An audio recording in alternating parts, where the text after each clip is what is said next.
देश नीति, केवल सच्ची और पक्की खबरें। देश नीति में दर्शकों आपका स्वागत है। मैं हूं आपके साथ राशिद जहीर। भारत अनफॉर्चुनेटली, और मैं कहूंगा कि बदकिस्मती रही कि वर्ल्ड कप नहीं जीत पाया।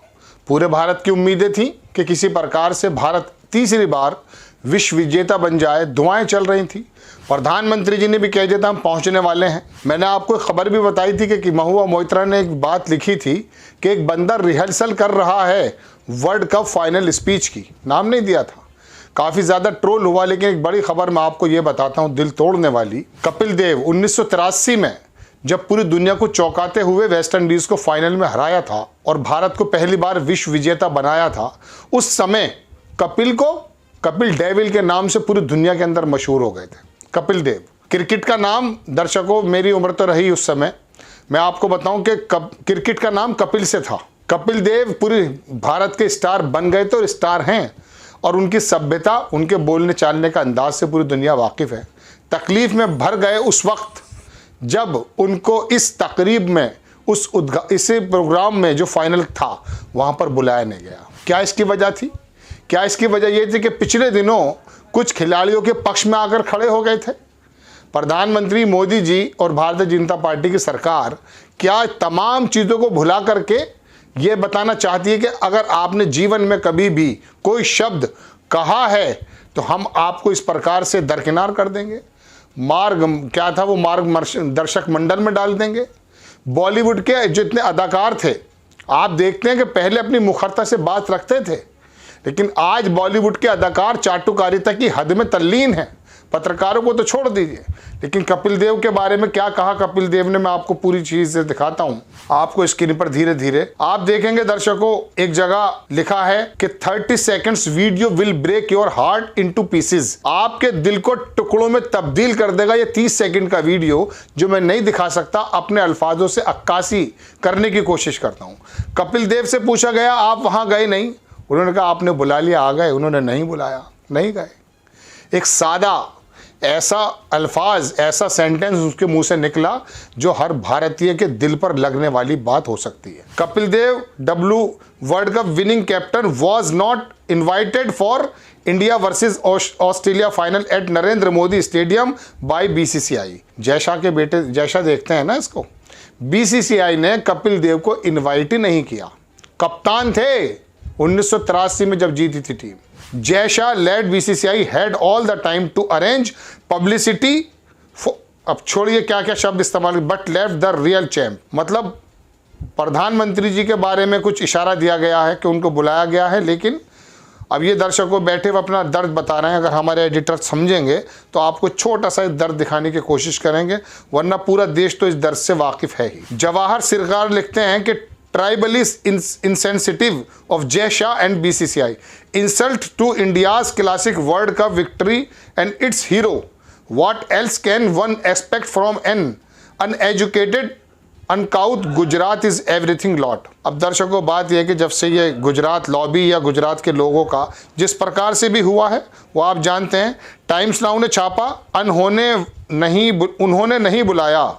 Kapil Dev reveals he was not invited for 2023 world cup watch. मैं एक चीज़ आपको और दिखाऊंगा, बहुत इंपॉर्टेंट मैंने लेकर रखी है। बीबीसी ने भी इसको छापा, किसी ने इसको ट्वीट किया है। शायद इनको ना बुलाकर जो टिकट बचाई है उसको बेच के अच्छे पैसे कमाए होंगे।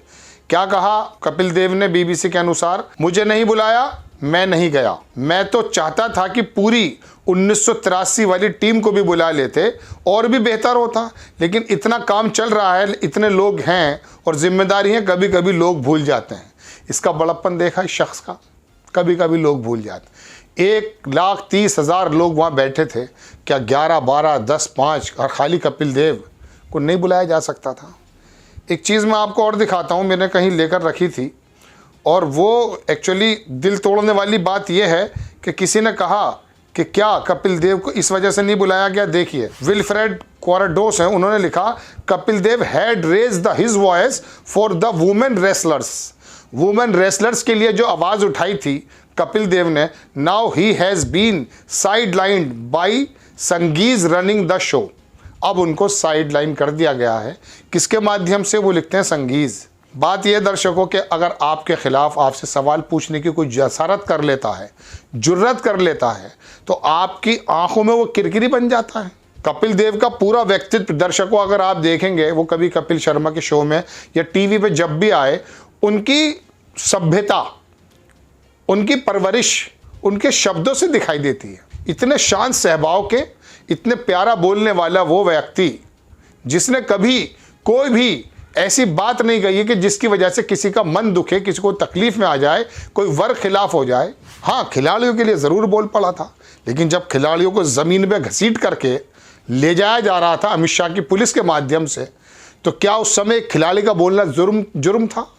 क्या उस जुर्म की सज़ा कपिल देव को इस रूप में दी गई कि आपने डेविड बेकहम और दुनिया भर के लोगों को तो बुला रखा है, बॉलीवुड के अदाकार वहाँ पर मौजूद हैं, लेकिन जो क्रिकेट का वाकई देवता था या देवता है, उसको आप भूल गए? क्यों आवाज़ उठाई थी? क्या ये वजह है? दर्शकों, बड़ी खबर देश के अंदर जहां एक तरफ ये तकलीफ का मकाम है कि साहब भारत हार गया है, उम्मीदें ज़्यादा थी। प्रधानमंत्री जी वहाँ गए, किस प्रकार से बैठे, किस प्रकार से हंसे, किस प्रकार से हाथ हिलाया, सब जानते हैं। देश किस, मैं कह सकता हूँ, पोजीशन से गुजर रहा था जब 172 पर हार का मुंह देखने के लिए भारतवासी जा रहे थे।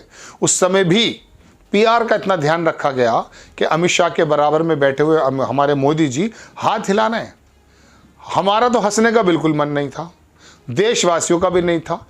बस उम्मीद ये की जा रही थी कि किसी प्रकार से भारत को उलटफेर करके तीसरी बार ये वाला कप हमारी झोली में डाल दे। लेकिन सब चीज़ों का ध्यान रखा जाता है। स्टेडियम का नाम बदल के नरेंद्र मोदी क्या है बताइए दर्शकों? आप सोचते हैं दुनिया हमेशा ऐसी ही रहेगी? तुझसे पहले भी एक तख्ता नशी था, तुझसे पहले भी एक शख्स जो तख्ता नशी था, उसे भी अपने खुदा होने का यकीन था। दर्शकों, बहरहाल खबर तो ये एक गमगीन है, लेकिन कपिल देव की पर्सनैलिटी को देख करके जब उन्होंने कहा आपने बुलाया आ गए, उन्होंने नहीं बुलाया नहीं गए, और क्या कहें, भूल जाते होंगे, बहुत सारे काम हैं। वाकई एक ऐसी आवाज़ है कि जिसको सुनना चाहिए। आपको खबर कैसी लगी अपनी राय कमेंट्स बॉक्स में ज़रूर दीजिएगा। चैनल को सब्सक्राइब कीजिएगा, शेयर कीजिएगा। फेसबुक पर हमारा पेज है, उसको ज़रूर फॉलो कीजिए। नेक्स्ट टाइम मैं किसी खबर के साथ आता हूँ। जय हिंद।